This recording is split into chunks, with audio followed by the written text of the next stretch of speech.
በጣም ጥሩ ኦኬ፣ በጣም አሪፍ። ለኃጢአት የሞተልኝ ከሶስቱ አካል አንዱ አካል ወልድ ኢየሱስ ክርስቶስ ወልድ አምላክ ነው አይደለም? ኦኬ፣ አንድ አምላክ አለ። ያ አምላክ ከወልድ ኢየሱስ ክርስቶስ ከአብ ጋር እኩል የሆነ ከመንፈስ ቅዱስ እኩል የሆነ አምላክነት መለኮትነት አለው አንድ አምላክ ስላለ። አዎ፣ ስለዚህ ወልድ ግን ሞቷል አይደል? በስጋ ስለተገለጠ ሞተ ተብሎ ተነግሮለታል። በስጋ አብና መንፈስ ቅዱስ በስጋ አልተገለጡም፣ አልሞቱም አይደል? በስጋ ስላልተገለጡ ሞት የሚለው ጥያቄ ራሱ ወደዛ ይነሳል። ችግር የለም፣ አልተገለጡም። እነሱ ሞተዋል ተብሎም አልተነሱም። በስጋ ስላልተገለጡ ሲጀመር በስጋ ስላልተገለጡ ሞት የሚለው ነገር ራሱ አይነሳም። አልሞቱም ማለት ነው አይደል? በስጋ ስላልተገለጡ ሞትም አልሞትም አይባልም። በቃ እስከነጭራሽ አይደለም። ስለ ሞት እንተውና ወልድ በስጋ ተገልጧል። አብና መንፈስ ቅዱስ አልተገለጡም። በስጋ አልተገለጠም። አብ መንፈስ ቅዱስም በስጋ አልተገለጠም። እውነት ነው። በስጋ የተገለጠው አምላክ ነው አይደለም? ወልድ ብቻ ነው የተገለጠው በስጋ በመለኮት አንድ አምላክ። አዎ ከአብ ጋር ከመንፈስ ቅዱስ እኩል ትክክል የሆነ አምላክ ኢየሱስ ክርስቶስ በስጋ ተገልጧል። በስጋ ከተገለጠው ውጪ ሌላ አምላክ አለ? አንድ አምላክ አለ እኮ አልኩ። በሶስት አካል አንድ አምላክ አለ አልኩ። በስጋ የተገለጠው አምላክ ማለት ከሱ ውጪ ሌላ አምላክ አለ?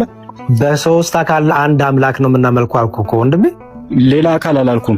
በስጋ ከተገለጠው አምላክ ውጪ ሌላ አምላክ ትምህርቴን ነው የምነግርህ። እኔ ትምህርቴን ነው የምነግርህ። አንተን ጥያቄ እሰማህና የኔን ትምህርት ነው የምነግርህ። የኔ አንተ ጠይቀኝ በፈለከው። እኔ ግን የምነግርህ ትምህርቴን ነው። ትምህርቴ ምን መሰለህ? እኛ የምናመልከው አምላክ በአካል ሶስት የሆነ በመለኮት አንድ አምላክ እናመልካለን። እሱ አንደርስታንድ አደረኩህ እኮ። ለምሳሌ ያንን አምላክ በወልድ ከገለጽከው በአብና በመንፈስ ቅዱስ እንደገለጽከው ነው የሚቆጠረው። ምን ማለት ነው?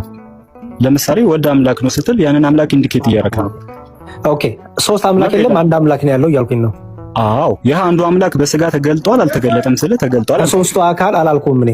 የተገለጠው ከሶስቱ አካል አንዱ አምላክ በሶስት አካል ብለን እናምናለን። የሚደጋግም ይነግርያለሁ።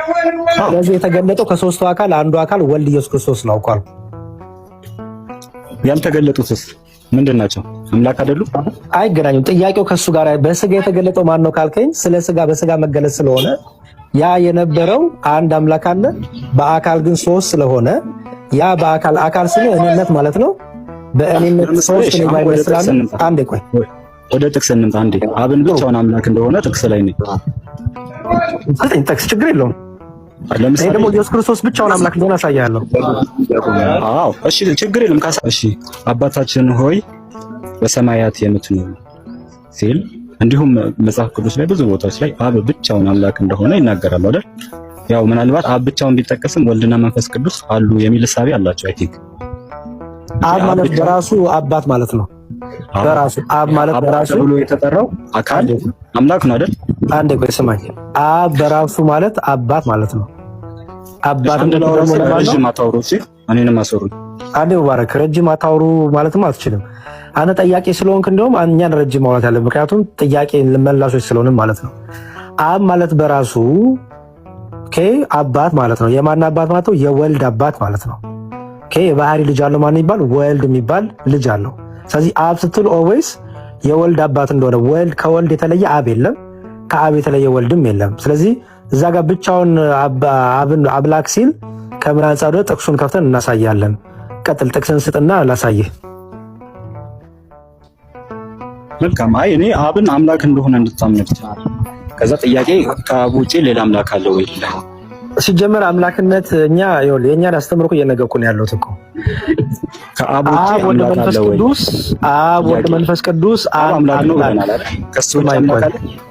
ስማኝ፣ ስለ አምላክነት ስናወራ አብ ወልድ መንፈስ ቅዱስ አንድ አምላክ አንድ ፈጣሪ ብለን እናምናለን። ስለዚህ አብ አምላክ ነው ስንል ከወልድ የተለየ አይደለም፣ ከመንፈስ ቅዱስ የተለየ አይደለም። የአብ አምላክነት የወልድም ናት የመንፈስ ቅዱስም ናት። ስለዚህ አንድ አምላክ አለ ብለን እናምናለን። አብ ብቻ ስትል ወልድና መንፈስ ቅዱስን ያገለለ አይደለም። ምክንያቱም አብ የሚለው ስሙ በራሱ የወልድ አባት ማለት ነው እንጂ አብ ሲንግል የሆነ ማለት አይደለም። ችግር የለውም። ማስገብቻ ምናምን ብብል መሬም የጣለት ይሄውን ቃሉ ከዛ በኋላ ደግሞ ምንድነው የሚለው? ከእርሱም የሆነ መንፈስ ነው ይላል። ምንድነው በቃ ኦኬ። እስቲ በነካጅ 66:12 አውጣው እስኪ አንተ ቁርአንን ቶሎ በል 66:12 አውጣው። እዚህ መርገጥ ጥሩ አይደለም። 66:12 አውጣው። እንዴት ድባቅ እንደምትመጣ አላሳየም። ጥያቄ አትቀበልም። 66:12 አውጣው ፕሊዝ። ቀጣይ ሱራ ጥያቄ 66 ቀጣይ ሱራ ጥያቄ 66 ሱራ 66 አያ 12ን አውጣው። ይሄ ነኝ። ክፈት ቪዲዮ ቶሎ ክፈት። እሺ ክፈትና ሱራ 66 አያ 12ን አውጣው። ጥያቄ ቀጣይ አትቀበልም? ትቀበላለህ። ካልተቀበላችሁ ችግር የለም እኔ እወርዳለሁ። ወዳጅ አሁን ቀጣይ ጥያቄ አትበል። ሱራ 66 አያ 12ን አውጣ አልኩ። ቶሎ በል።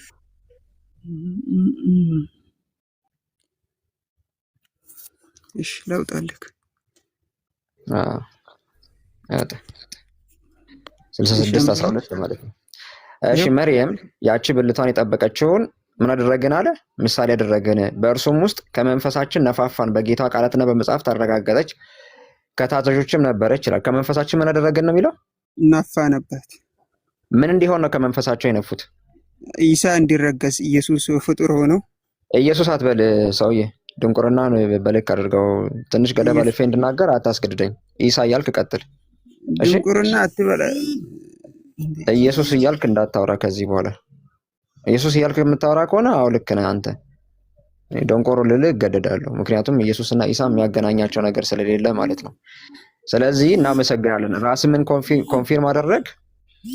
ኢሳ እንዲረገዝ ነው የነፋፋው አለ። በቃ በመንፈሱ ከተረገዘ የምን ቃል ነው ማውጣት ያለበት? በቃ አለቀ እኮ። መንፈሱ ጭምር አስረጋጅ ስለሆነ ማለት ነው። መንፈሱ ጭምር የተነፋው ለማስረገዝ ስለሆነ ቃል አያስፈልገውም ነው። መልካም። ቆይ አንዴ መጨረስኩኝ እኔ ጥያቄን። ቆይ ቅድም የአላህ መንፈስ ጅብሪል ነው ብለሃል አይደለ?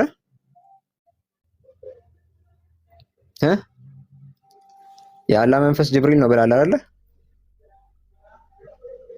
መልስ ወዳጅ።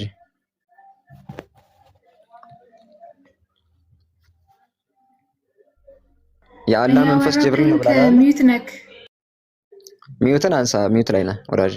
ማን ነው ሚዩት ያደረገኝ? ጅብሪልም መንፈስ ተብሏል ነው አልኩ። የአላህ መንፈስ ምንድን ነው? የአላህ መንፈስ ጅብሪል ነው። ጅብሪልም መንፈስ ተብሏል ነው እንጂ ያልኩ ሌላ። የአላህ መንፈስ ግን ጅብሪል አይደለም አይደል?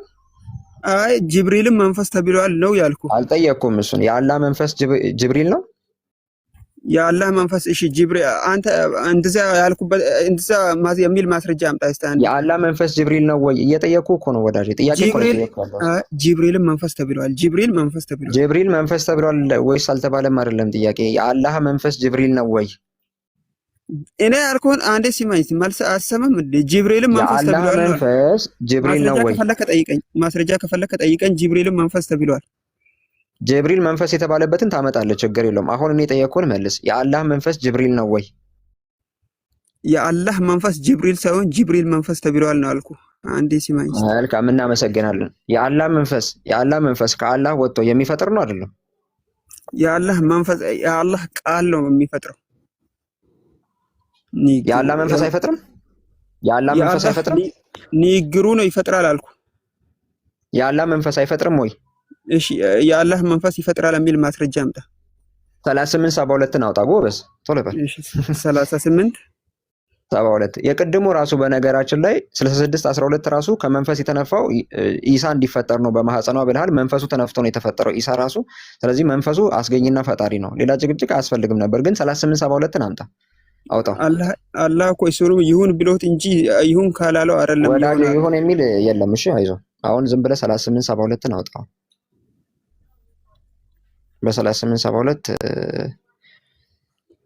እንመልከተው እስኪ። እሺ ፍጥረቱንም ባስተካከልኩና ከመንፈሴም በነፋሁበት ጊዜ ለእርሱ ሰጋጆች ሆነው ወደቁ ይላል። ፍጥረቱን ባስተካከልኩና ከእርሱም ከመኔ በነፋው ጊዜ ኦኬ፣ ከመንፈሴ በነፋው ፍጥረቱን መጀመሪያ ነው በኋላ ነው ፈጠረው። አንዴ ቆይ ስማ፣ ፍጥረቱን መጀመሪያ ነው በኋላ ነው ፈጠረው። አንዴ ቆይ ስማ ፍጥረቱን ባስተካከልኩና ፍጥረቱንም ባስተካከልኩና ቆይ ስማ ወዳጄ፣ ፍጥረቱንም የተባለው 40 ዓመት ተቦክቶ የተዘጋጀውን ጭቃ ነው እሺ፣ እንጂ ነፍስ ያለውን አይደለም፣ ሕያው የሆነውን አይደለም። ኦኬ ከመንፈሴ ቆይ ስማ አስቀድሞ ፍጥረት ከነበረ መንፈስ መንፋቱ ለምንድን ነው እዚህ ጋር ያስፈልገው? እስኪ ንገረኝ። ተፈጥሮ ሕያው ከሆነ ፍጥረቱ መጀመሪያ እንዳለ አመሰግናለሁ። ባስተካከልኩ ነው የሚለው። እባክህ ባስተካከልኩ ማለት ከጭቃ ባድበለበልኩት ጊዜ ማለት ነው። ከዛ ከሚቅለጨልጨው ከሚገማው ጭቃ ባስተካከልኩት ጊዜ ነው የሚለው። ያ ደግሞ 40 ዓመት ፈጅቶበታል። ማስተካከል ብሎ የሚናገረው 40 ዓመት የፈጀበትን የጭቃ ማብኳት ሂደት ነው። እሺ ከመንፈሴ አንተ መጀመሪያ አወራውን አመጣው ከየቱ ጋር ነው? ቆይ ስማኝ። ፍጥረቱንም ባስተካከልኩና ከመንፈሴም በነፋውበት ጊዜ ለእርሱ ሰጋጆች ሆናችሁ ውደቁ ነው የሚለው። እዚህ ጋር ፍጥረቱን ባስተካከለ ጊዜ ነው ሰጋጆች ሆናችሁ ውደቁ ያለው ወይስ ደግሞ ከመንፈሱ ከነፋበት በኋላ ነው? ፍጥረቱን መቼ ነው? ፍጥረቱን መጀመሪያ መቼ ነው ፈጠረው? ፍጥረት አስተካክሎ ከመንፈሱ ከነፋ በኋላ ነው ወይስ አይደለም ስገዱ ብሎ ያዘዘው እያልኩ ነው። ምንድነው የሚለው? አንድ አንብበው አንተ ደግመህ። ፍጥረቱን ካስተካከለና ከመንፈሱ ከነፋ በኋላ ነው ወይስ አይደለም ሰጋጆች ሆናችሁ ውደቁ ያለው እያልኩ ነው። ጥያቄ መልስ። ስክሪፕቶን ተወሺ ሪስትሪክት ያደርገዋል። ስክሪፕቶ ያግዳል። አሁን ጥያቄውን መልስ። ፍጥረቱን አስተካክሎ ብቻ ነው ስገዱ ያለው ወይስ ደግሞ ፍጥረቱን አስተካክሎ ከመንፈሱ ከነፋ በኋላ ነው ስገዱ ያለው? ፍጥረቱን ካስተካከለ በኋላ ከዛ ከመንፈሱ ከነፋበት በኋላ ነው ሰጋጆቹ ነው ወደቁ። መልካም። ስለዚህ ከመንፈሱ ከነፋ በኋላ ነው ሰጋጆቹ ናችሁ ውደቁ ያለው ማለት ነው። ስለዚህ ፍጥረቱን መጀመሪያ አድርጎ ማስተካከሉ ብቻ ሳይሆን ቆይ ስማ፣ ፍጥረት አድርጎ ማስተካከሉ ብቻ ሳይሆን ከመንፈስ መንፋቱ ነው ማለት ነው። ለዚያ ስገዱ ለተባለው አካል እንዲሰገዱ መላእክቶቹን ያስደረገው አይደለ? አዎ። እሺ አሁን ቀጣይ ጥያቄ ልጠይቅ። ያ መንፈስ ለምንድን ነው የተነፋው? ቶሎ በል ንገረኝ። መንፈሱ ለምንድን ነው የተነፋው? አንተ ያለ መንፈስ አንተ ትንቀሳቀሳለህ። ያለ ሮህ መንፈሱ ለምንድን ነው የተነፋው? ንገረኝ። ለምን እንደተነፋ እሱ በቀጣይ ጥያቄ ትጠይቀኛለህ። አሁን ልጠይቅህ። ከመንፈሱ ለምንድን ነው የነፋው? ይሄው እየጠየቅኩ ነው፣ መልስ። ቀጣይ ትጠየቁም እናንተ። ከመንፈሱ ለምንድን ነው የነፋው? ወዳጄ መልስ። ለምን እንደተነፋ በቀጣይ ጥያቄ። አንዳንድ ነው ተፈቀደልኝ ከሱ ጋር። ለምንድን ነው የተነፋው? ቶሎ በል መልስ፣ ቶሎ በል። ሲጀመር ምን እንደሚጠይቅህ ስላወቅህ ነው እንደዚህ እያልካለሁ። ወዳጅ ችግር የለውም። አንተ ምንም ጠይቅ፣ ምንም አታውቅም። ሲጀመር አውቀህ ስለማጠይቅ እኔ አይመለከተኝም። አሁን ቶሎ በልና መልስ ብቻ ስጠኝ። ከመንፈሱ ለምንድን ነው የተነፋው? ለምን የሚለው በቀጣይ ትጠይቃለህ አልኩህ። መንፈስ ለምንድን ነው የተነፋው? መልስ ቶሎ በል። እንዴ በቀጣይ ትጠይቃለህ እሱን። አሁን እኔን ጥያቄ መጀመሪያ ልጠይቅ። መንፈስ ለምንድን ነው የተነፋው? በቃ አመሰግናለሁ። መንፈስ ለምንድን ነው የተነፋው? መልስልኝ። አመሰግናለሁ ይላል እንዴ? እኔ ጥሩ ነገር አላደረኩልም። አመሰግናለሁ። ጥያቄ እንድጠይቅ አልፈቀዳችሁልኝም። ምስጋና ለዓለማቱ ጌታ ስለሆነ የሚገባው በአንተ ሃይማኖት ለዓለማቱ ጌታ ታደርጋለህ ምስጋናውን። እኔ ምንም የዓለማቱ ጌታ አይደለሁም። የዓለማቱ ጌታ አድርገህ የምታመልከኝ ከሆነ እንግዲህ አምልከኝ። አሁን መንፈሱ ለምንድን ነው የተነፋው? እኔ ወንድ ልጅ እንደናንተ ወንድ ልጅ መልስ። ችግር የለውም። እኔም ደግሞ ከላይ እንትን የወንድ የዘር ፈሳሽ የሚረጭ ምናምን ቆማጣ አላመልክም። እሺ አንጀት ሆድ ምናምን የሌለውን አላመልክም። አመሰግናለሁ። መስመርም ነው መመለስ የማትችል ከሆነ የማትመልስ ከሆነ ይቀራል፣ ትወጣለህ። እላፊ ነገር እንድትናገር አልፈልግም። ሌላ ነገሮች መነጋገር ሲመልስለት ምን እንደሚያወራ መልስ። ይሁን አንተ ቂቤ አይደለም የቀባከው። መልሱ መልስ ቶሎ በል። እንደዚህ አይነት ነገር ከመንፈስ ለምንድን ነው የተነፋው? ቶሎ በል መልስ። ለምንድን ነው መጀመሪያ እኮ ፍጥረት ከመንፈሱ እንደሚፈጥር አሳየህ ነበር፣ ግን እሱን አላሳየኸኝም። ከመንፈስ ለምንድን ነው የተነፋው? ቶሎ በል ንገረኝ። እሱ ሁለተኛ ጥያቄ ነው። በቀጣይ አልኩት። ይኸው እሱን መቀበል አልፈለገም። ጥያቄ እታችንና ከድንቁርና ስትላቀቅ ተመልሰህ ትመጣለህ። እሺ ጎበዝ ልጅ። ምክንያቱም ገብቷል መጨረሻው ምን እንደሚሆን ማለት ነው። መንፈስ የተነፋው ሕያው እንዲሆን ነው። አደም ሕያው እንዲሆን ነው። ሕያው ከሆነ ደግሞ ስለዚህ አላህ ቀድሞ ሲፈጥረው ራሱ አደም ሕያው አልነበረም። መንፈሱ መነፋቱ ነው ሕያው ያደረገው ነው።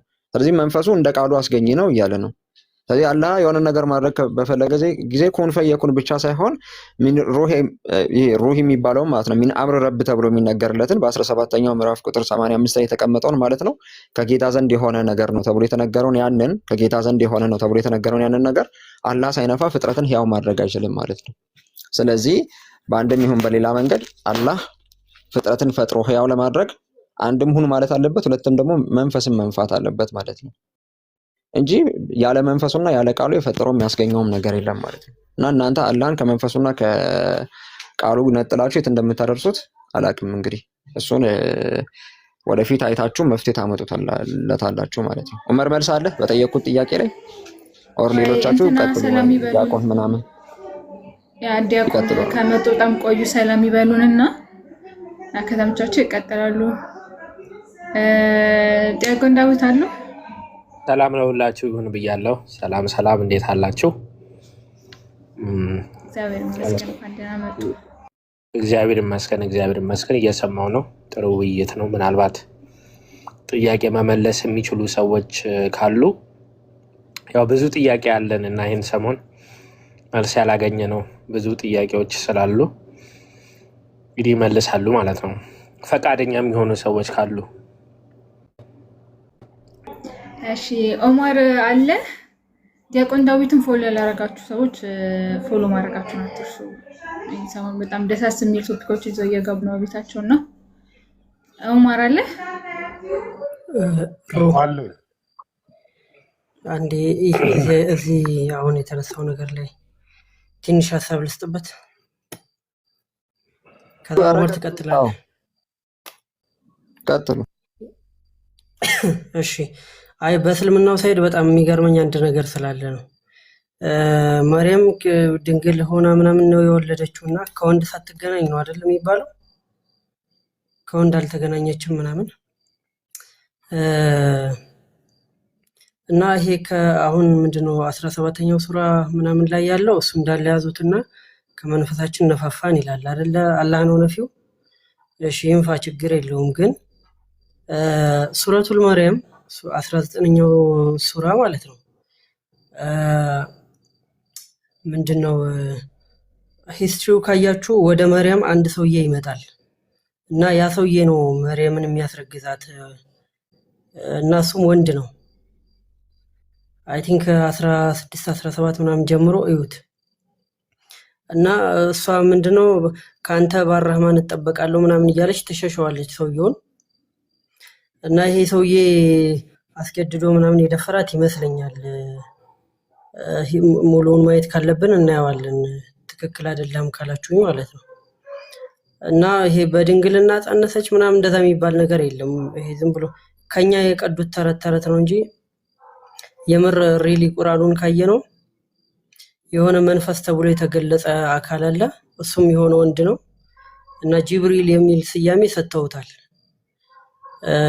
እና ይሄ ሰው መርየምን አስገድዶ ምናምን እንደዛ እንትን ይልና ከዛ ትጸጸታለች። ጸጸቷ ራሱ አስገድዶ የመደፈር አይነት እንትን ነውና ይሄ በድንግልና ጸነሰች ምናምን እሱ ላይክ ፌክት ተረት እና እንትን ብዙ ሮሮ እንዳይ እሺ። ኤኒዌይስ ይሄን ክሊር ማድረግ የሚችል ሰው ካለ መርየም ከወንድ አይደለም የጸነሰችው ሚል ሀሳብ ምናምን ማለት ይሄን ፕሩፍ የሚያደርግ ካለ ኤኒዌይስ እኔ ለመቀበል ዝግጁ ነኝ። ግን ያወራችሁት እንትን ላይ ቀጥሉ፣ ቶፒካችሁ ላይ እኔ ስላልተነፈስኩኝ ብዬ ነው የተነሳሁት። ቆየ ካንተም ያ እሺ፣ ይቅርታ ያዝንክ። እሺ ዲያቆን ዳዊትን ያው በስንት ጊዜ ስለሆነ ያገኘናቸው እድል መስጣቸውና ያንተ ጥያቄ መልስም ካለ እንቀበላለን። ኦማርም ስለቆየ ኦማር አቤት ሰላም ነው ኦማር? ከዲያቆን ዳዊት ጋር ጨርሱ። ሰላም ነው ዲያቆን? እግዚአብሔር ይመስገን። እንዴት አለ ወንድማችን? አልሐምዱሊላህ። እግዚአብሔር ስም ተመሰገነ ይሁን። ቤተ እምነት ምንድን ነው? እኔ ሙስሊም ነህ? እሺ መሐመድ እውነተኛ ነብይ ነው ብለህ ታምናለህ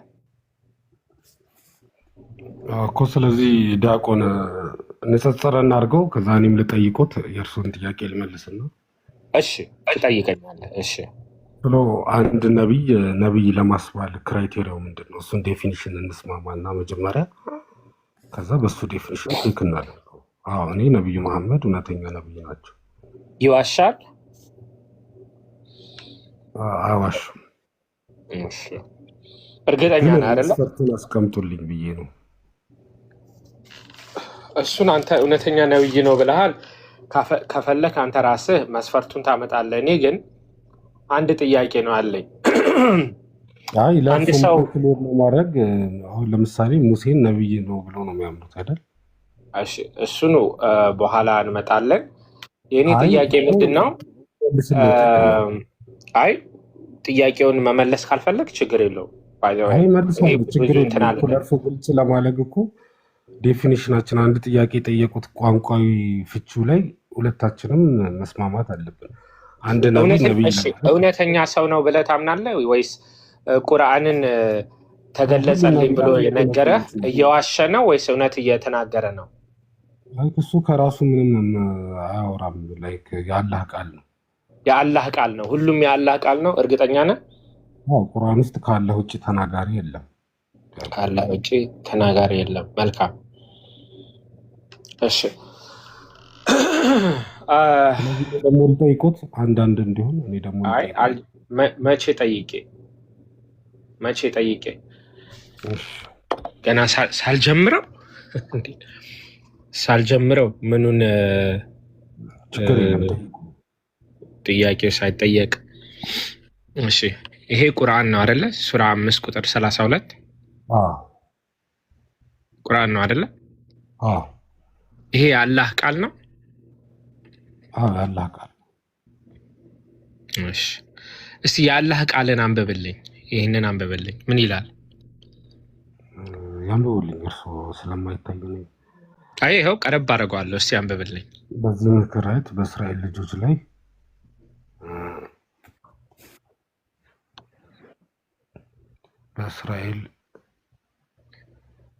ልጆች ላይ አንዲትን ንጹህ ነፍስን ያልገደለችን ወይም በምድር ላይ ምንንም ያላጠፋችን ነፍስ የገደለ ሁሉ ሰዎችን ሁሉ እንደገደለ ነው።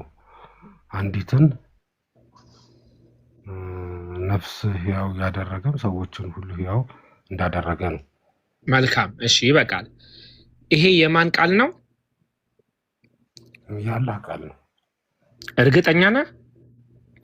አዎ ዲያቆን። እሺ ይሄ የአላህ ቃል ካልሆነ ግን ነብዩ መሐመድ እየዋሸ ነው ማለት ነው አይደለ?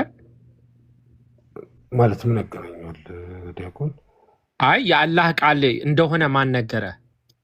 አላህ ራሱን የነገረን። ከአላህ በላይ ተናጋሪ የለም እኮ። እኛ ከአላህ እኮ አላህ ላንተ ነግሮሃል? አላህ ላንተ ነግሮሃል? ይኸው ቃሉ ራሱ ይሄ ከአላህ ነው።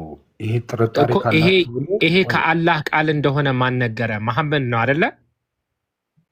በመሐመድ አማካኝነት ወረደ። ግን ሁሉም ነገር የአላህ ቃል ነው። አዎ መልካም። ስለዚህ መሐመድ ነው ይሄ የአላህ ቃል ነው ያለው። ግን ይሄ የአላህ ቃል ካልሆነ አላለም። የአላህ ንግግር ብቻ ነው ያለበት ቁርአን ላይ። የነብዩ መሐመድ ንግግር እኮ የለበትም እኮ። የመሐመድ ነብዩ ቃል ነው አላልኩም። ግን ይሄ የአላህ ቃል ካልሆነ መሐመድ እየዋሸ ነው ማለት ነው አይደለ? የአላህ ቃል ካልሆነ ይሄ ቃል የአላህ ቃል ካልሆነ ነው አይደለ? እሺ ይጠይቁኝ ጥያቄዎትን። እሺ ይሄ ምን ይላል እዚህ ጋር? ምንድን ነው የሚለው? አንብቡልኝ። ምን ይላል? እሱ አንብቡ። ተመጣሁት። ሚሽና ይላል። ሚሽና ሳንሂድርን ይላል። ሚሽና ምንድን ነው ታውቃለህ? አላውቅም። አይሁዳውያን ከቁርአን 200 ዓመት በፊት ወይ 300 ዓመት በፊት የጻፉት ጽሁፍ ነው ይሄ ጽሁፍ ማለት ነው። እሺ ስለዚህ ከቁርአን ይሄ ጽሁፍ ይቀድማል በ200-300 ዓመት። ከኔ ጋር ነህ? መጽሐፍ ቅዱስም እኮ ይቀድማል። አይ ነው እንደሚቀድም አይ ነው። እስካሁን ጥያቄውን አልጠየቁኝም ብዬ ነው የጠበቅኩ። ልጠይቅህ ነው። እሺ እንግሊዝኛ ታነባለህ ወንድማችን? አንብቡልኝ እርሱ። አዎ አነባለሁ፣ ግን ችግር የለም እርሱ አንብቡልኝ። እኔ አነበውና አንተ ተተረጉማለህ ማለት ነው። ችግር የለም አንብበው ተርጉሙልኝ። ካልተስማማን እርሱ ይተረጉሙልኛል። ችግር የለም። ትርጉሙን ለአንተ ተውና ትተረጉማለህ ማለት ነው። አይ አንተ ተርጉመው ካልከኝ እኔ ተረጉመዋለሁ፣ ችግር የለውም። It was for this reason that man was first created as one person. ምን ማለት ነው? ወይስ ለተርጉመው? ተርጉሙ ዲያቆን። እሺ በዚህ ምክንያት ነው መጀመሪያ አንድ ሰው የተፈጠረው ይላል ማለት ነው ጽሁፉ። ይቀጥልና to teach you that anyone who destroys a life is considered by scripture to have destroyed an entire world. የተፈጠረበት ምክንያት እናንተን ወይም አንተን ለማስተማር ነው። አንድ ሰው አንድ ህይወትን ካጠፋ መጽሐፍ እንደሚያስተምረን ዓለምን ሁሉ እንዳጠፋ ይቆጠርበታል ይላል። ይቀጥልና and anyone who saves a life is as if he saved an entire እኔ ለተርጉመው እዚህ ጋር ተርጉም ይቅርታ እሺ and anyone who saves a life is as if he saved an entire world ተርጉመው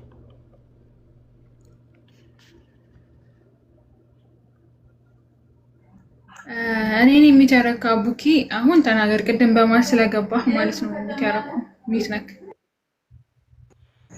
ኦኬ ኢንታየር ወርልድ እና ኦል ሂማን is there any difference between them ለጥያቄ ሳይሆን ለትርጉም ነው አንሚዩት ያደረከው ማለት መሐመድ ምትኩ እባላለሁ ችግር የለብኝም ትርጉም እየተረጎምኩ ነው ተርጉም ኦኬ ኢንታየር ወርልድ እና all human የሚለው ሁሉንም ሰው የሚለው they have the same meaning ወዳጄ እተረጉማለሁ ብለህ ነው የጀመርከው ትተረጉማለህ ወይስ ሚዩት ታደርጋለህ ገብቶኛል እኮ አሁን አንተ ወደ ገደለው ስገባ ቅዱስ ቁርአን ከዚህ ኮርጇል ለማለት ነው አይደል ፖይንት ወደ ፖይንት እኔ መግደል ስለማልፈልግ እኔ አሁን እየጠየቅኩ ያለሁት ትርጉም እንጂ መግደል እንኳን ለአንተ ተዋለሁ እሺ እኔ እየጠየቅኩ ያለሁት 1927 አንብብ መግደል አትበል እኔ ጋር ስታወራ በስርዓት በጣም ስለዚህ አሁን ምንድነው ኦማር ምንድነው ወንድማችን መተርጎም ስላልቻለ ወደ ስድብ ሄዷል እንግዲህ የእውቀት የሌለው ሰው ባህሪ ስለሆነ አይፈረድበትም ሐሳቡም ወደ መግደል ነው የወደቀ ሐሳቡ የሞተ ሐሳብ ስለሆነ ማለት ነው እሺ ስለዚህ እዚህ ጋር ወደ ትርጉሙ ስንመለስ ማለት ነው አልፏል ያ ጊዜ አልፏል ባይ ዘ ወይ ሞቷል ማለት ነው ለመግደል አስበህ ሞተ ማለት ነው ያ ሩሂ ከቻች ወይም ሚዩት ወይም አውርጅልኝ ምክንያቱም ሐሳቡ ስለ መግደል እያወራ ሐሳቡ አብሮ ሞተ አሁን እንግዲህ ሲተረጎም ምን ይላል አንድ ሰውን ከገደለ ዓለምን እንደገደለ ይቆጠርበታል ይላል አንድ ሰው ግን አንድ ሰውን ካዳነ ዓለምን እንዳዳነ ይቆጠራል ይላል ኦማር ከነጋነ ኦሜር ነው ይቅርታ ስምህ እንዴት ነው ፕሮናውንስ የሚደረገው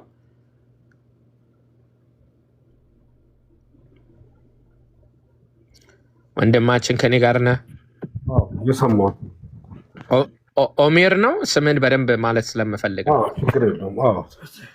እሺ አሁን እንግዲህ ትርጉሙ ገባ የዚህ ትርጉም አዎ እሺ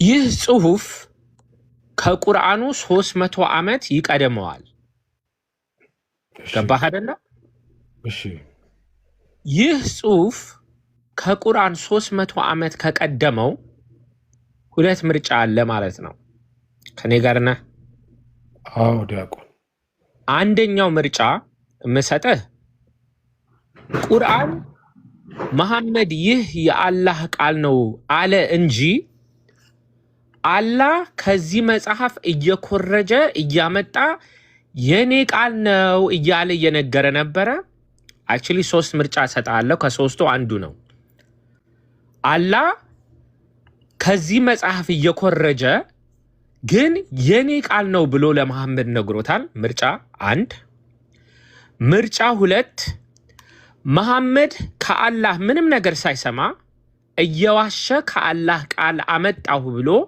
ለህዝቡ አታለዋል 3 አላህ ይህንን መጽሐፍ ሳያቀው ከራሱ ቃል አመጣ ብሎ ሳይኮርጅ ማለት ነው ከዚህ መጽሐፍ ሳይኮርጅ ከራሴ መጽሐፍ ከራሴ ቃል አመጣው ብሎ ለመሐመድ ገልጾለታል ከሶስቱ ምርጫ አንዱ መሆን አለበት ወይ አላህ ኮርጇል ወይ መሐመድ ዋሽቷል ወይ ሶስተኛ ምርጫ አላህ አልኮረጀም፣ ግን ይህንን መጽሐፍ አያውቀውም። ከሶስተኛው ምርጫ የትኛውን ምርጫ ነው የምትወስደው? እኔ ልመልስለት ዑመር? አትመልስም አንተ። እሺ ዲያቆን ይመልስለት። በቃ መልስ አይደለም የሚፈልጉት፣ ችግር የለም። አይ ኦሜር ምንድነው አሁን ወደ አቡበከር የሚሄድ ከሆነ እኔ አልችልም፣ ይሄ ከብዶኛል ካልከኝ አልፋለሁ። በጣም ቀላል ጥያቄ ነው። አይሱ ከፈለገ ቀላልማ ከሆነ መልሰው፣ ቀላልማ ከሆነ መልሰው። አይ መጀመሪያ ከበደኝ ካለ እናልፋለን። አዎ እንደዛ ነው። አየህ አይደለ? እዚህም እኮ ማውረድ እንችላለን። አሁን ኦሜር ከበደኝ ካልክ ሌላ ሰው ይመልሳል። ኦኬ ይሄ ነገር አልቻልኩትም፣ ከአቅሜ በላይ አላስተማሩኝም፣ ይሄንን አልጠየቅኩም፣ ከአቅሜ በላይ ነው ካልከኝ ሌላ ሰው ይመልሳል። እሺ ቀላል ነው። በቃ ጥሩ። ስለዚህ አላህ እየኮረጀ ነው ወይስ መሐመድ እያጭበረበረ ነው ወይስ አላህ መጽሐፉን አያውቀውም፣ እሱ ራሱ ሳያውቀው ይህ የራሴ ቃል ነው ብሎ ነው ያመጣው? ከሶስቱ አንዱ ንገረኝ። ጥሩ። እኛ ቁርአንን ከቁርአን በፊትም ቀደምት መለኮታዊ መጽሐፎች እንደ ተውራትና እንደ ኢንጅል አሉ ብለን እናምናለን። ቁርአን ብቻ አይደለም ከአላህ ዘንድ የመጣው መለኮታዊ መጽሐፍ። ሰው አንድ መለኮታዊ መጽሐፍ ፋይናሊ፣ ቁርአን ደግሞ በፋይናል ሪቪሌሽን ሲሆን ምንድነው ሌሎቹ መጽሐፎች አረጋጋጭ ነው። ስለዚህ ሌሎቹ መጽሐፍ ላይ ለምሳሌ ድንግል ማርያም ኢየሱስን ወለደች ሲል ላይክ ደሴም ተናጋሪ ደሴም አምላክ ነው ሁለቱንም ያደረጋቸው። የሁለቱም ጸሐፊ የሁለቱም መለኮታዊ መጽሐፎች አንድ ስለሆነ ከዚህ ጋር የማይቃረን ነገር ከመጣ ትክክል ነው ያኛው። ስለዚህ ምንም አይነት እኛ ላይ ጥያቄ አያስነሳም። በጣም ጥሩ። እንደዚህ በቃ መልስ የሚሰጥ ሰው እንዴት እንደምወድ። አሁን ኦሜር ምን አለን? ምንድነው ችግሩ? ምንድነው ችግሩ? ከቁርአን በፊት የአላህ ቃል የነበሩ እነ ቶራ እነ እንጅል ነበሩ። ከዛ ቢመጡ እኛ እኮ እናምናለን። ቁርአን የመጀመሪያ ቃል አይደለም። ከዚህ በፊት እነ ቶራት እነ እንጅል ስለነበሩ ከዛ ቃል ቢመጣ ቁርአን እኮ ምንም ሌላ ቃል አይደለም። ቶራም የራሱ ቃል ነው፣ እንጅልም የራሱ ቃል ነው። አይደለ ሐሳቡ ኦሜር? አይደለ? ተሳስቻለሁ? አዎ ትክክል። በጣም ጥሩ። ይሄ መጽሐፍ ምን ይላል?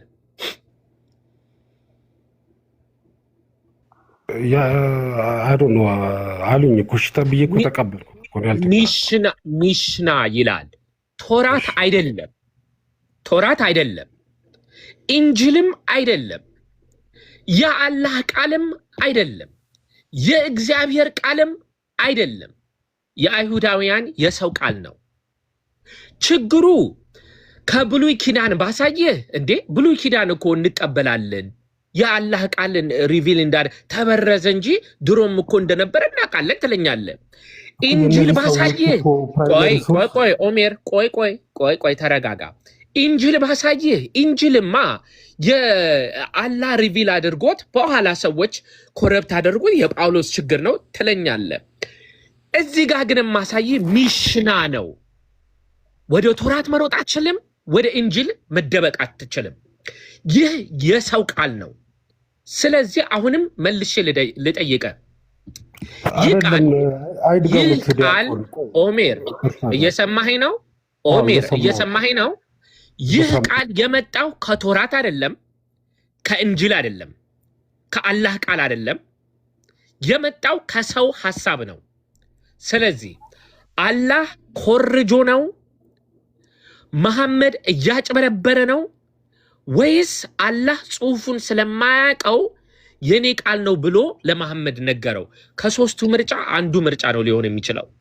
አይ አራተኛ ምርጫ ሊሆን ይችላል። ፕራይመሪ እሺ አራተኛውን ንገረኝ። አይ የፕራይመሪ ሶርሳቸው አሁን ያመጡትን ጽሑፍ ፕራይመሪ ሶርሳቸው ከተውራትና ከኢንጅል ቢሆንስ ምንድነው ማረጋገጫው? አይደለማ ስላልሆነ ለምን ምንድነው ማረጋገጫ? እነዚህ ሰዎች ፕራይመሪ ሶርስ አድርገው የወሰዱት ተውራትን ወይም ኢንጅልን ቢሆንስ? ስላልሆነ ከሆነ አሳየኝ ኦሜር። እኔማ ማረጋገጫዬ ምን መሰለ? ይሄ መጽሐፍ ለመጀመሪያ ጊዜ የተጻፈው በ3ኛው ክፍለ ዘመን ስለሆነ ከዛ በፊት ቶራት ላይ ስለማናገኘው አይሁዳውያንም ከዚህ በፊት በዚህ ቦታ ይህ መጽሐፍ አለ ብለው ስላልተናገሩ የትኛው ምሁራን ይህ ቃል ቶራት ላይ እናገኘዋለን ስላላሉ አስረግጬ እነግርሃለሁ ማለት ነው። አንተ ደግሞ ይህ ቃል ቶራት ላይ አለ እንጂል ላይ አለ ካልከኝ አሳየኝ። ተውራት እጆት ላይ አለ ማለት ነው። ስለዚህ ተውራትን እንዳለ ሪፈር አድርገው ኦሜር ተውራት ላይ አለመኖሩን አረጋግጠዋል ማለት ነው። እየሰማኸኝ ነው? በምናልባት መሄድ አንችልም። በምናልባት እምነት አንመሰርትም። ምናልባት ይሄ ሊሆን ይችላል ማለት አንችልም። እጃችን ላይ ያለው አንድ ሐቅ አለ። ይህ መጽሐፍ ሰዎች የጻፉት መጽሐፍ ነው። መጀመሪያ ወደ ሌላ ከመሄዳችን በፊት ይህ ቶራትና ኢንጂል ምንድነው? ቁርአን ከቶራትና ኢንጂል ቢያመጣው ምንም ችግር የለውም ብለሃል። ይህ ግን ቶራ አይደለም፣ ኢንጂል አይደለም። ይህንን ስለተሳሳትክ መጀመሪያውኑ ይቅርታ ጠይቅ። ምክንያቱም ተሳስተሃል። ይህ ቶራት አይደለም፣ ኢንጂል አይደለም፣ ተሳስተሃል። ስለዚህ መጀመሪያ ይቅርታ ጠይቅ። ፕራይመሪ ሶርስ ያልከው በኋላ ነው እኮ። እኔ ተውራት ነው አላልኩትም እኮ። ይሄንን ፕራይመሪ ሶርስ አድርገው የተጠቀሙት ተውራትና ኢንጂልን ላለመሆኑ ምንድነው ማረጋገጫችን? በምናልባት ስለማንመራ ባለን ማስረጃ ይዘን ነው መሄድ የምንችለው እኮ። የሆነ ነገር ሶርስ አለበት እኮ አይደል? ከሆነ ሶርሱ ይሄው ሚሽና ይላል። ሶርሱ ሚሽና ሳንሂድርን ይላል። ኦኬ፣ ሶርሱ ሚሽና ሳንሂድርን ይላል። ሶርሱ ማለት ነው አይደለም፣ ሰው የጻፈው ነው አይደለ? ኤግዛክት። አሁን ይኸውልህ፣ ብራቮ! እስቲ ሁላችሁም ብራቮ ብላችሁ አጨብጭቡለት ለኦሜር። ብራቮ! አዎ፣ አሁን እየገባህ ነው። የሰው ሐሳብ ነው ይሄ። አየህ አይደለ? ይሄ የሰው ስለሆነ ሐሳብ ነው። ጎበዝ፣ የሰው ሐሳብ ነው። አይደለም ጸሐፊው ማን ነው? አዎ ኢብራሂም ወደ አንተ እንመጣለን። አይዞ። ኦኬ፣ አሁን ኦሜር አይኖ ኢብራሂም አይዞ። ኦኬ፣ አሁን ሰው የጻፈው ሐሳብ ቁርአን ላይ ለምን ገባ? የሰው ሐሳብ ቁርአን ውስጥ ለምን ገባ ነው ጥያቄ። የሰው ሐሳብ ስለሆነ ሶርሱን ማወቅ አለብን። ያ ሰውዬ ሲጽፍ መረጃው ምን እንደሆነ ከምን እንዳደረገ ማጣራት አለብን። እሱን መሐመድን ጠይቀው። ኦኬ፣ ሶርሱን ለምን አላመጣህም ብለህ መጠየቅ ያለብህ መሐመድን ነው። እኔ ሶርሱ ምንድነው እያልኩ አይደለም። ይህ ግን የአላህ ቃል ነው ብለኸኛል። ሶርሱ ምን ይሁን ምን ጉዳይ አይደለም። That's not my business. My business is ይህ ቃል የአላህ ቃል ነው አልከኝ። ይህ ቃል ግን የአላህ ቃል እንዳልሆነ የምናውቅበት ምክንያት አስቀድመን ሚሽና ላይ ስለምናገኘው ማለት ነው። እሱ እኮ የአላህ ቃል መሆኑን እኮ አይደለም። እሱ እኮ የአላህ ቃል መሆኑን እኮ ሚሽና ላይ ስለሆነ በዛ ነው የምናውቀው ማለት ነው። አስቀድሞ እዚህ መጽሐፍ ላይ ነበረ። አስቀድሞ አይሁዳውያን የኛ መጽሐፍ ላይ ብለው አስቀምጠውት ጽፈውት ነበረ። እሺ ዲያቆን፣ እኔ መልሼልዎታለሁ። ከምንደጋግመው እኔ ደግሞ ልጠይቆት። በጣም ጥሩ። ስለዚህ አስረግጬ እንትን እንበለውና ጉዳዩን እንፈጽመውና ለዚህ ጥያቄ መልስ የለም። ያለው 3 ምርጫ ነው። አዎ መልሱ አላቅም ነው፣ ምናልባት ነው። እምነታችን በምናልባት ላይ አልተመሰረተም። እግዚአብሔር ይመስገን። እስልምናን ግን ፕሮቴክት ለማድረግ ዲፌንድ ለማድረግ ታሪክን መካድ አለብን፣ ሎጂክን መካድ አለብን፣ የምናነበውን ነገር መካድ አለብን። ከዛ በኋላ ምንድነው ምናልባት ብለን መነሳት አለብን። ምን ለማድረግ? ዲፌንድ ለማድረግ ቁርአንን። እያቸው አይደለ? ይህንን ነው እንግዲህ ያየነው። ኦሜር አሁን ጥያቄህን ጠይቅ። እሺ፣ በመጽሐፍ ቅዱስ ብዙ ክርስቲያኖች ኢየሱስ ፍጹም አምላክ ፍጹም ሰው ይሉናል እና ፍጹም ሰውነቱን በብዙ ቦታዎች አይተናል። እስቲ በመለኮትነቱ ያደረገውን አንድ ነገርና እስቲ ወይም አምላክ መሆኑን የሚያሳዩትን አንድ ጥቅስ ይንገሩኝና እሱን ሲንጨርስ ወደ ሌላ ጥቅስ ያልፋሉ። አንድ ጥቅስ ነው የሚነግሩኝ። ከሞት ተነሳ ከሞት ተነሳ። እኔም እኮ አልሞተም ብዬ ነው። ታዲያ አምላክነቱን ያደርጋል ያሳያል። ምክንያቱም ከሞት አንድ ሰው ከተነሳ ሰው በራሱ ኃይል ከሞት ሊነሳ አይችልም። አየህ አይደለ? ኤልያስ ልኮ አድርጓል አይደል? በመጽሐፍ ቅዱስ እኮ ስለማድረግ እያወራን ነው እንዴ? ከሞት በራሱ ስልጣን በራሱ ኃይል ከሞት ተነሳ ክርስቶስ ማለት ነው። እስቲ በራሱ ኃይል መሆኑን ያሳዩ። እስቲ በራሱ ኃይል መሆኑን ከመጽሐፍ ቅዱስ ያሳዩ። ኦኬ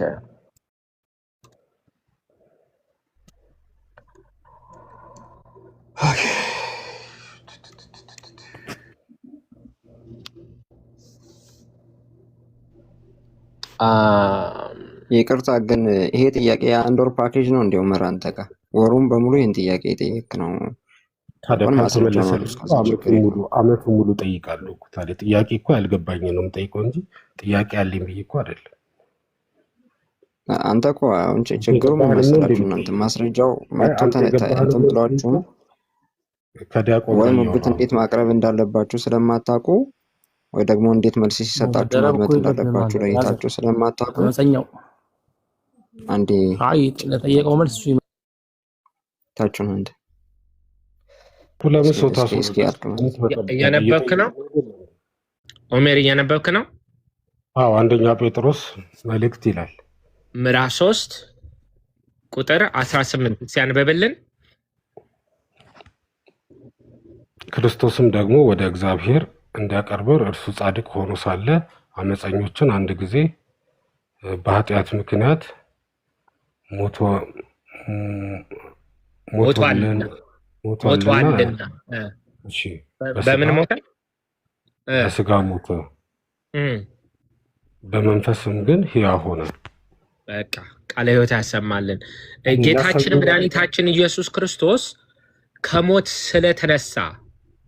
ስለተነሳ አምላክ እንደሆነ በዚህ እናውቃለን። ዮሐንስ ወንጌል ላይም ስናነብ ምን ይለናል? ኦኬ ይህንን እንጨርስና ወደ ዮሐንስ እንሄድ። እሺ ምንድነው እኮ በራሱ ነው ሞትን ድል አድርጎ የተነሳው በራሱ ነው የሚለውን ልታሳዩኝ ነበርኩ እየጠበቅኩት የነበረው። ጥያቄህ እየቀየርከው ነው ወይስ አልገባኝም? አምላክ መሆኑ አምላክነቱን አሳየኝ አልከኝ አይደለ? አምላክነቱን ያሳየሁ ምንድን ነው? አምላክ ስለሆነ ከሞት ተነሳ፣ ሞትን ድል አደረገው እንላለን። ዮሐንስ ወንጌል ምዕራፍ 10 ላይ ደግሞ ቁጥር 17 ጀምሮ ምን ይላል? ነፍሴን ደግሞ አነሳት ዘንድ እኖራለሁ፣ ስለዚህ አብ ይወደኛል፣ እኔ በፈቃዴ አኖራታለሁ እንጂ ከእኔ ማንም አይወስዳትም ይላል። እኔ በፈቃዴ አኖራታለሁ እንጂ ከእኔ ማንም አይወስዳትም ይላል።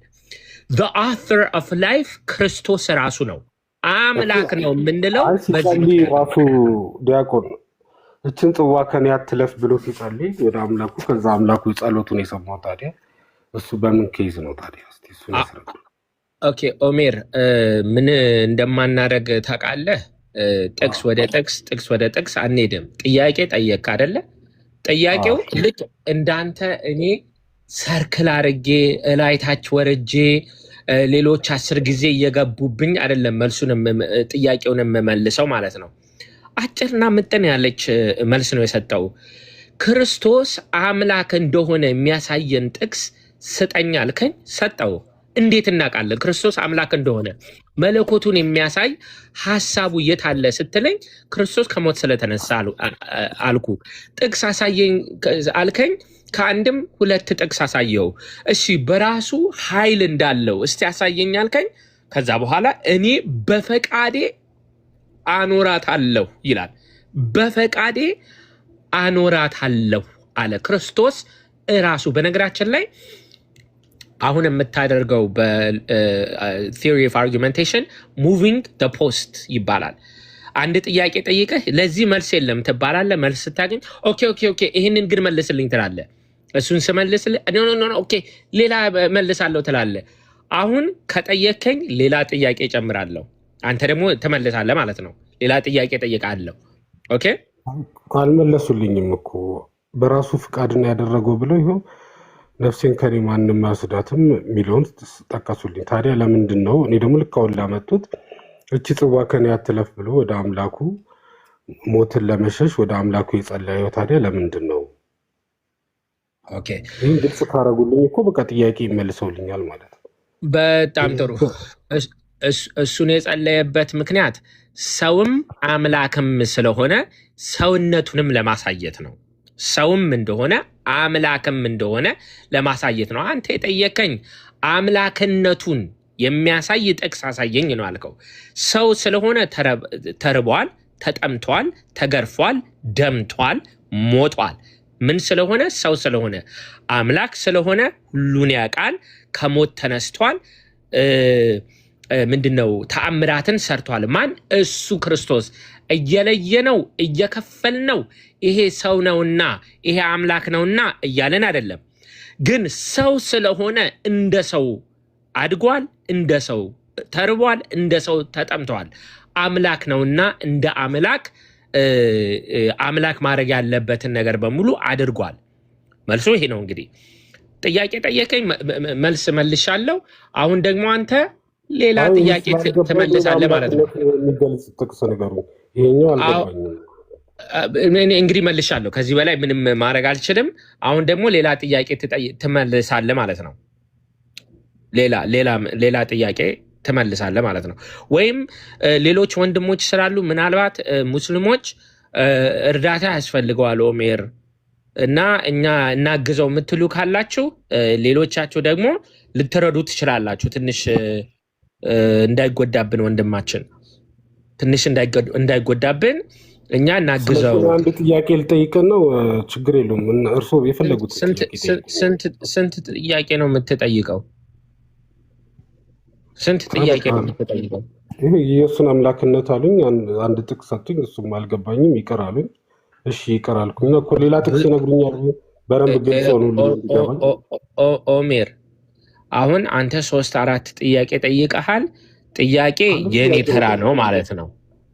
የኔ ተራ ነው ማለት ነው። ኦኬ የኔ ተራ ነው ማለት ነው። ለመምህር ስለማናገኝ ሌላ ጥቅስ ማለት ነው። በጣም ጥሩ። ስለዚህ አሁን የሚቀጥለው ጥያቄ የኔ ተራ ይሆናል። ኦኬ ልዩነቱ በእኔና በአንተ ምን እንደሆነ ታውቃለህ ኦሜር?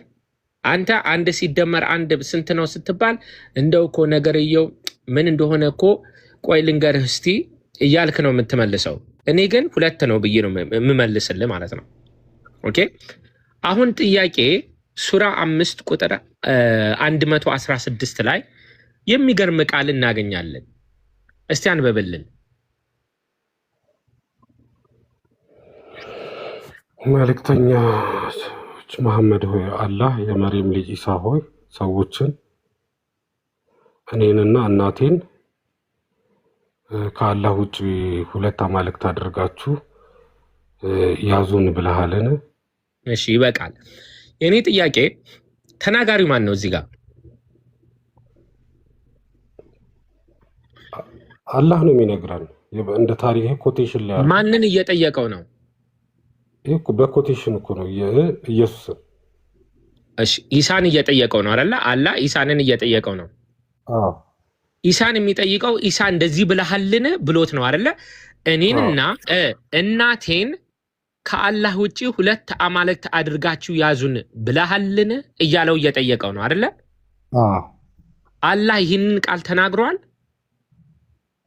አላህ ማነገረን ተናገረ ብሎ ከአላህ ውጪ ቁርአን ውስጥ ተናጋሪ የለም ማለት ኢሳ ይህንን በምድር ላይ ያለ ይህንን ለሰዎች እኔንና እናቴን አማልክት አድርጉኝ ብሏቸዋል? አላላቸውም። ስለዚህ አላህ ለኢሳ መልሱን ሳያውቀው እየጠየቀው ነው አይደለም? እሱ ሳይላቸው እነዚህ ሰዎች እያመለኩ ስለሆነ እንዴት እንደሚላቸው እየነገረ ነው እኮ። ግን አሁን እኮ ይኸውልህ ወንድማችን አላህ ኢሳንን እንዴት እንደዚህ ትላለህ ብሎ እየጠየቀው እኮ ነው። አላህ ለኢሳ እየጠየቀው ነው አይደለ? ያላለውን ነገር ኢሳ ይህንን ቃል ካልተናገረ አላህ እንዲህ ብለሃልን ብሎ ለምን ይጠይቀዋል? ያልተናገረውን ነገር እኮ አንተ አያውቀውም ማለት ነው። ግን አምላክ አድርገው እየተገዙ ነው። አንተ ግን አላልክም። በኋላ የታለ እንደዛ ቢለው በል አሳየኝ። አንተ አላልክም ግን እነሱ ያመለኩን፣ አንተ ግን አላልክም የሚለውን ፍቺ አሳየኝ። ተፍሲር ከፍተህ መጨረሻው ኢየሱስን እያነበብ ነው ነው ራሱ እዛው ላይ አለ። እሺ አሳየኝ። እሺ በሚለው ጊዜ የሚሆነውን እንደዚህ አድርገው አስታውስ። ኢሳም አለ ክብርና ልዕልና ለአንተ ብቻ ይሁን፣ እኔ ለእኔ ልለው የማይገባኝን ነገር ይኸው እንዳላለ ተናገረ። ማለት ፈጽሞ አግባብ አይደለም። ይህን ተናግሮ ከሆነም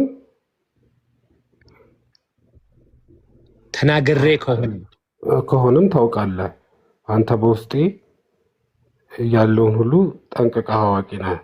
እኔ ግን በአንተ ውስጥ ያለውን አላውቅም። አንተ ሩቅ ምስጢራትን ሁሉ አዋቂ ነህና አለ። እሺ፣ ስለዚህ ይህንን ቃል ተናግሮታል ወይስ አልተናገረውም? እንደገናም ደግሜ ልጠይቀህ። ይኸው ኢሳ ምን እንዴት እናገራለሁ አለ። ይህንን ያላልኩም አለ። የታለ እኔ አላልኩም ያለው? የቱ ጋ ነው? ይኸው የቱ ጋ? አይዞህ ኦሜር፣ የቱ ጋ እኔ አላልኩም ያለው? የቱ ጋ ነው? አይዞህ ኦሜር በሚለው ጊዜ የሚሆነውን ይኸው ከላይ አንድ ወደ ላይ እጆትን ወደ ላይ አድርጉት። እዚህ ብለሃልን ካሉት ግሪን ካሰመሩበት ቀጥ። እሺ በሚለው ጊዜ የሚሆነውን አስታውስ። ኢሳም አለ ክብርና ልዕልና ለአንተ ብቻ ይሁን። ቆይ እዚህ ጋር ፖዝ ካስፈለገ ውሃ የምትጠጣው አሁን ነው ካስፈለገ ማለት ነው። ኦኬ ይሄ አረፍተ ነገር እኔ አላልኩም ይላል። እዚህ ጋር አረፍተ ነገር ላይ ውሃ ክብርና ልዕልና ለአንተ ብቻ ይሁን። እኔ ቆይ ኦሜር ተረጋጋ። ኦሜር ተረጋጋ። ይሄ አረፍተ ነገር እኔ አላልኩም ይላል። ይሄ አረፍተ ነገር አይልም አይደለ? እዚህ ጋር አይልም አይደለ? እዚህ ጋር አይልም። እሺ ለሚቀጥለው ጋር እንሂድ። እሺ ለእኔ ሌላው የማይገባኝን ነገር አለ። ይኸው እሺ ቀጥለዋ ማለት ፈጽሞ አግባብ አይደለም። እሺ ይሄ አረፍተ ነገር ውስጥ ይህንን ቃል አልተናገርኩትም የሚል አለ? አዎ ይሄንን ነገር ፈጽሞ ልለው ማልችለው ነገር ነው። የታለ እንደዛ የሚለው? ለእኔ ልለው የማይገባኝ ነገር ማለቴ ፈጽሞ አግባብ አይደለም። ይህንን ተናግሬ ከሆነም ታውቃለህ ይላል።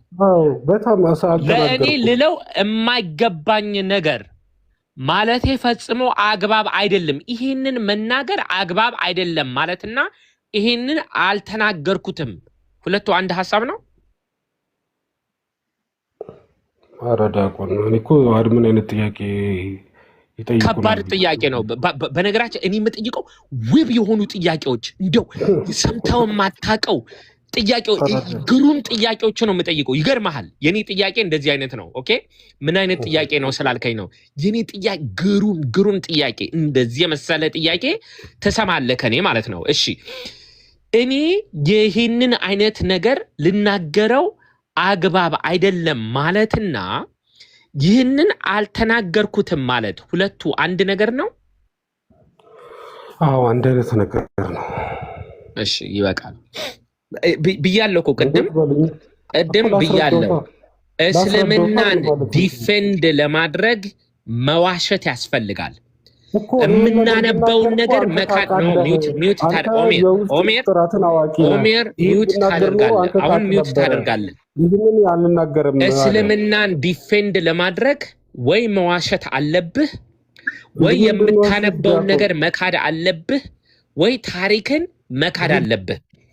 እውነትን የመሰከርክ እስልምናን ዲፌንድ ማድረግ አትችልም። አያችሁ አይደል? እያነበበው አላየሁትም ይላል ማለት ነው። ጨርሻለሁ። ዲያቆን እኮ ምንም ቀላል በአማርኛ እኮ ነው ዲያቆን። ይሄንን እንዴት ሌሎቻችሁ ቀጥሉ። ጨርሻለሁ እኔ። እሱ ነው ልጠይቆት አንድ ጥያቄ ነው ልጠይቆትና እኔ ይበቃኛል። አንድ ጥያቄ ደግሞ ነው ጨርሰናል እኮ እኔ ደግሞ አንድ ጥያቄ ልጠይቆት። እርሱ ሁለት ጥያቄ ነው የጠየቁት። አይ እርሱ ሁለት ጥያቄ ነው የጠየቁት። ስለዚህ እኔም ሁለት ጥያቄ ልጠይቆትና ስለዚህ አንድ ይቀረኛል። እኔ ኦመር ፈቃደኛ አይደሉም።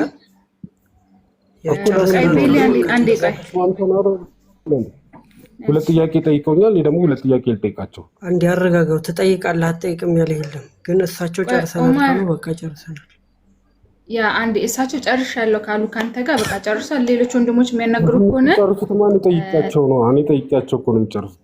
እንደዚህ አይነት መምህር እኔ ለማግኘት እድሉን ስለማላገኝ ልጠይቃቸው። ሌሎቻችሁ የሚታርጉ አንዴ ቤል ተመለሺ። አንዴ ኦማር ከሌሎች ወንድሞች ጋር ማውራት ካልፈለክ መሄድ ትችላለህ። ሌሎች ከፈለጉ ያዋራል። ከዲያቆን ጋር ግን ጨርሰሃል። አይ ዲያቆን እያለ ከሌላ ሰው ጋር እንዴት ላውራ? መጽሐፍ ቅዱስ ነው የምጠይቀው። ዲያቆን እያለ ሌላ ሰው ጋር እንዴት ይመልስልኛል?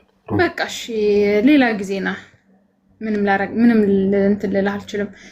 ይቅርታ በጣምና ቀለስ ዲያቆን ቃለት ያሰማል። ቤላ ካለሽ አንድ ቁጥር ጻፊ ተመልሰሽ ገስት ግቢ። ቤላ የፖስተችው ቪዲዮ አለ፣ ገብታችሁ ላይክ፣ ሼር፣ ሪፖስት አድርጉልኝ እባካችሁ። በጣም ረጅም ሳቆየች ቆይ እያልኳት ማለት ነውና ላይክ፣ ሼር፣ ሪፖስት አድርጉልኝ ቪዲዮቿን ማለት ነው። ፕሊስ እባካችሁ ከቪዲዮ ጋር የተገናኘ ነገር ኮሜንት አድርጉ፣ ስቶሪ አድርጉ። በጣም ረጅም ጊዜ ቆይታ ስለመጣች ከነገን እንትን እያለባት ስለሆነ እባካችሁ ሁላችሁም እዚህ ያላችሁ ሰዎች እናድርጉልኝ እና እንትና ሊሽም ቪዲዮ ፖስት አለች። የእሷንም እንደዚሁ ላይክ ሼር ሪፖስት አድርጉልኝ። ኮሜንት ከቪዲዮ ጋር የተገናኘ አስቀምጡልኝ ማለት ነው። ኢብራሂም አለ። ቅድሚያ ግን በለዲን ሰላም በለው፣ ብሩኬን ሰላም በለው። እሺ እንኳን ደህና መጣ። አንዴ ወንድሞቼን ሰላም ልበል እና ትቀጥላለህ። እሺ ከተመቻችሁ ብሩኬ በለዲን ሰላም በሉ። ሁላችሁንም ሰላም ብያለሁ።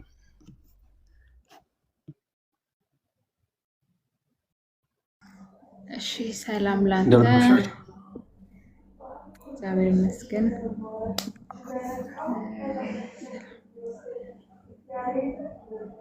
እያወራክ ነው፣ ድምፅ አይሰማም። በላዲ ማይክ ተነስቷል። እንደምን አመሻችሁ ብያለሁ። አይሰማም? ኦኬ እሺ ሰላም ላንተ ይሁን። እንኳን ደህና መጣችሁ። ቅመም ቅድም ሰላም ብለንሻል እንዳልሽም አይደል? ካለኝ ሰላም ላይ ሩሂ እቅርታ ወገኔ ገና መምጣት ነው። ቀድሞ ከገቡ ወንድሞች አሉ። እነሱን እንትን ብለን ነው እነሱን ነው የምናስቀጥለው። ከፈቀዱላ አስፈቀዳቸው ረጋ ባለ መንፈስ። እሺ ረጋ ባለ መንፈስ ፍቀዱልኝ። አንዴ እንትን ስለምን ነው ሶሪ። ዘይነብ እና ኢብራሂም ትፈቅዱለት አላችሁ? ቢኒግራማችሁ ወይስ ይቅደም? እሺ አመሰግናለሁ። እንትን ነው እኔ ጥያቄ አምላክና ሰው የሰው አለ፣ የሰው ባህሪ አለ፣ አምላክ ባህሪ አለ እና መጽሐፍ ቅዱስ ላይ ምናልባት ለሆሴ መሰለኝ ለነቢይ ሆሴ ወይም መጽሐፉ ላይ እኔ አምላክ እንጂ ሰው አይደለሁም ይላል ቃል በቃል አውዱ ምንም ይሁን ምንም፣ ግን እኔ አምላክ እንጂ ሰው አይደለሁም ይላል እና ያኔ በሆሴ ጊዜ የነበረው እግዚአብሔር ጥቅሱን ንገረን እስቲ። ጥቅሱን ሆሴ ላይ እኔ አምላክ እንጂ ሰው አይደለሁም የሚለው አታውቁትም? ይታወቃል። አይ ጥቅሱን ንገረን፣ የተናገርከውን ጥቅሱን በጥቅስ በማስረጃ አምጣ። ዘይነብ የሚታድግልን። ኦኬ ሆሴ ላይ አይ ወጥቼ ተመልሼ ከምገባ ታገኙታላችሁ እናንተ። ሆሴ ላይ እኔ አምላክ እንጂ ሰው አይደለሁም ምናምን የሚለው አለ። ሆሴ ላይ ያለ የታወቀ ጥቅስ ነው። እኔ አሁን ጥያቄ ምንድን ነው እንደዛ ያለው እግዚአብሔር አሁን አንብበው ነው ወይስ ሰው ነግሮ ነው ወይስ ደግሞ ወረቀት ላይ አንብበው ነው? ምን አልከኝ? አይ የሆነ ቦታ አንብበው ነው አዲስ ወይስ መጽሐፉን ስታነብ ግራ ገብቶ ነው እያልኩ ያሉት? አይ ጥቅስ ምናምን ቁጥሩ ምናምን አልሸመደርኩም እንጂ ሀሳቡን አንብቤዋለሁ። መጽሐፍ ቅዱስ ላይ አንብቤ ነው። አሁን ነጥቤ ምን መሰለህ? ወደ ጥያቄ ልግባና እንደዛ ምዕራፍ ስንት ይላል ላይ ነው? ሆሴ ላይ እና ምዕራፍ ስንት ላይ ነው ያየው? ኦኬ አይቼው ልንገርህ። እሺ ወጣ ብዬ ልውጣና ልንገርሽ። ተውሽ በቃ ምዕራፍ 11 ነው ቀጥልሽ። አይ ቁጥሩን ነው እንትን ያልኩት እንጂ ሆሴ ላይ ነው ያለው። ቁጥሩን ወጥቼ ልሰጥ እችላለሁ። ግን ኤኒዌይ ወደ ጥያቄው ስገባ እኔ አምላክ እንጂ ሰው አይደለሁም ይላል። 4 ነጥብ ማለት ነው። እና አሁን ያለው እግዚአብሔር የእናንተ አምላክ እኔ አምላክ እንጂ ሰው አይደለሁም ማለት ይችላል ወይ? ማለት አሁን ያለው አምላክ ያኔው እንደዛ ብሎ ተናግሯል። የአሁኑ የእናንተ አምላክ እንደዛ ማለት ይችላል ወይ ነው ጥያቄ።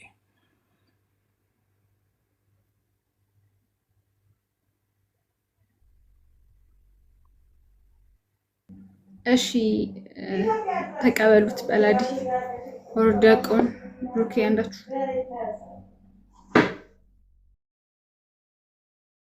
በላዲ ካለ ቀጥል። ለዲያቆን ብዬ ነው። ዲያቆን ዳዊት አለ ብዬ ነው ከተመቻቸው። ዲያቆን ዳዊትን ስለማናገኛቸው ብዙ ጊዜ ካሉ ከተመቹት ይቀጥሉ እርሶ። እሺ በአጭሩ ወንድማችን ሌላ ጊዜ ማስረጃ ወይ ጥያቄ ሲኖረ አውዱን ሄዳ አንብበው፣ መጽሐፍ ቅዱስንም ተረዳ።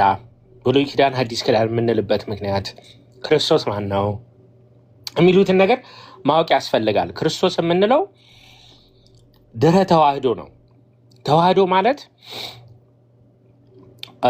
አምላክ ከሰው ጋር እግዚአብሔር ወልድ በተለየ አካሉ ከሶስቱ አካል አንዱ አካል እግዚአብሔር ወልድ ወደዚህ ምድር መጥቶ ከእመቤታችን ከቅድስት ድንግል ማርያም ስጋዋን ነስቶ ተዋህዶ ፍጹም አምላክ ፍጹም ሰው ነው የምንለው ክርስቶስን ነው።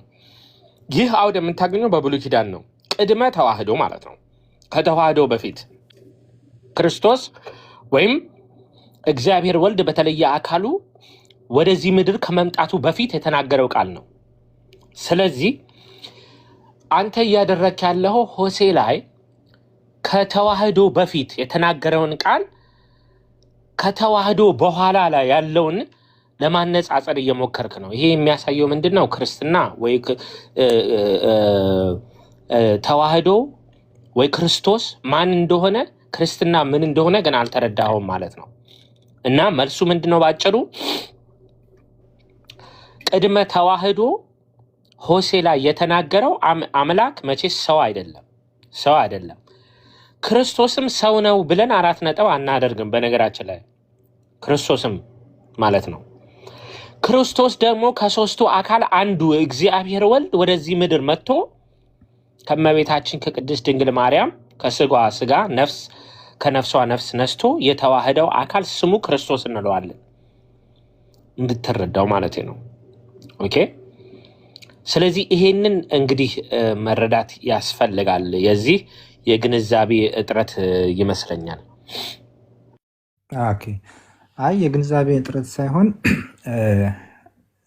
በዛ ጊዜ አምላክ ስለ ራሱ ሲናገር እኔ አምላክ እንጂ ሰው አይደለሁም ሲል፣ አሁን የእናንተ እግዚአብሔር እኔ አምላክ እንጂ ሰው አይደለሁም ሊል ይችላል ሊል አይችልም አይደለ? እሱን ነው እንድትነግረኝ የፈለኩት። ምክንያቱም አሁን ሰውም አምላክም ስለሆነ እኔ አምላክ እንጂ ሰው አይደለሁም ሊል አይችልም። ሰው ይችላል። አምላካችን ሰው አይደለም። በነገራችን ላይ አምላካችን ሰው አይደለም።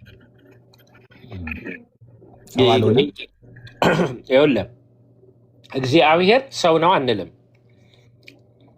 እግዚአብሔር ሰው ነው አንልም። የምንለው ምንድን ነው? ሰው አልሆነም ትላለህ ነው? እየሰማኸኝ ነው? የጥንት አበው እግዚአብሔር ስል ይላሉ። አምላክ ስንል እግዚአብሔር አብ፣ እግዚአብሔር ወልድ፣ እግዚአብሔር መንፈስ ቅዱስ እያልን ነው ይላሉ። ልብ በል።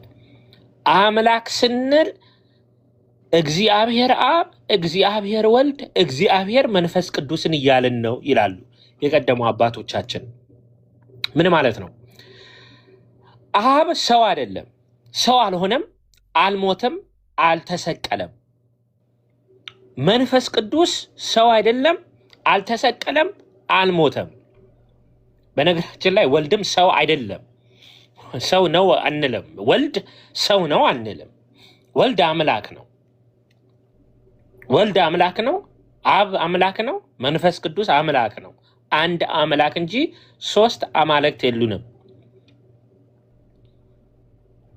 ስለዚህ አብ እኔ ሰው ነኝ አይልም፣ ወልድ እኔ ሰው ነኝ አይልም፣ መንፈስ ቅዱስ እኔ ሰው ነኝ አይልም።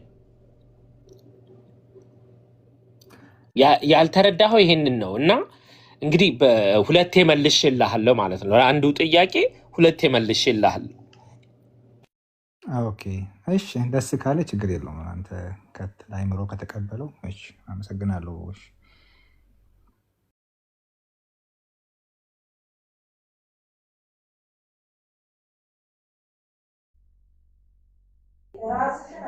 ጨረስክ ጥያቄ? ያው ጥያቄው አልተመለሰልኝም፣ ግን በቃ እሺ፣ ሌላ ጊዜ ወይም እንትን ከዚህ በላይ መልስ አታገኝም። አንተ ትመልሳለህ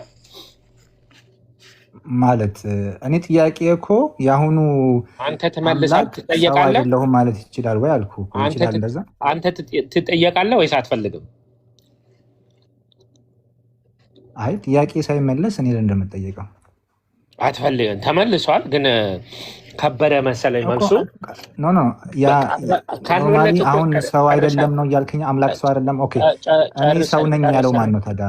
ማለት ጨርሰናል ቢና። ኦኬ እሺ አባቴ አመሰግናለሁ። ሩሂ ደህና ሁኑ። በቃ እሺ ቢና ቆይ ግን ቢና ወይ አቤት። የመጀመሪያው ላይ የራሱ ነው ያነሳው ጥያቄ ላይ ሆሴዕ 11:9 ላይ ሰው አይደለሁም ብሎ ሲያስቀምጥ ሊተራሊ ቦዲውን ይሄኛው እንደምናየው ስላለው ኢምቦዲድ ስለሆነው አካል ነው እያወራ ያለው ወይንስ ሰው አይደለሁም ብሎ ሲያስቀምጥ ስለ ካራክተር ነው እያወራ ያለው? ሀሳብን ስለመቀያየር ኖ አይ አውዱን ስለ አውዱ ኦልሬዲ የሰው ባህሪ ወይም ሰው አይደለሁም እኔ እንደዚህ ላደርግ እኔ ሰው አይደለሁም ነው። ለምሳሌ እኔ ሰው አይደለሁም የሚለው ለመሞት እኔ ሰው አይደለሁም ወይም እኔ እንደዚህ ለማድረግ ለመራብ ሰው አይደለሁም እንደሚባለው ማለት ነው። ሰው አይደለሁም የሚለውን ደጋግመህ እንድትልልኝ ሳይሆን ሰው አይደለሁም ብሎ ስፔሲፊክሊ ደግሞ ወይም ደግሞ አምላክ ሰው አይደለም ብሎ ሲያስቀምጥ ሰው ስፔሲፊክሊ ስጋ ነስቶ ስለመቀመጥ ነው ወይ ደግሞ ስጋ ስለመንሳት ነው ስፔሲፊክሊ እያወራ ያለው ወይንስ ስለ ባህሪ ነው እያነጻጸረ ያለው? ሀሳብን ስለመቀየር፣ አንዴ ስለመከፋት፣ አንዴ ስለመደሰት። እሺ በላዶ ማለት በዛ እሱ ይሄን በሚናገርበት ሰዓት እሱ ጭራሽ ሰው አልሆነም፣ ሰውም አይደለም፣ አምላክ ብቻ ነው። አምላክ እንጂ ሰው አይደለሁም ማለት ፖይንቱ እሱ አይደለም። ሰውም ሆኗል። ሆሴዕ ምዕራፍ 11 ላይ እያወራ ያለው ግዘፍ ስለመንሳት አይደለም እያልኩ ነው። ሰው አይደለሁም ብሎ ሲያስቀምጥ ግዘፍ ነስቼ እንዲህ ሰው ሆኛለሁ አልሆንኩም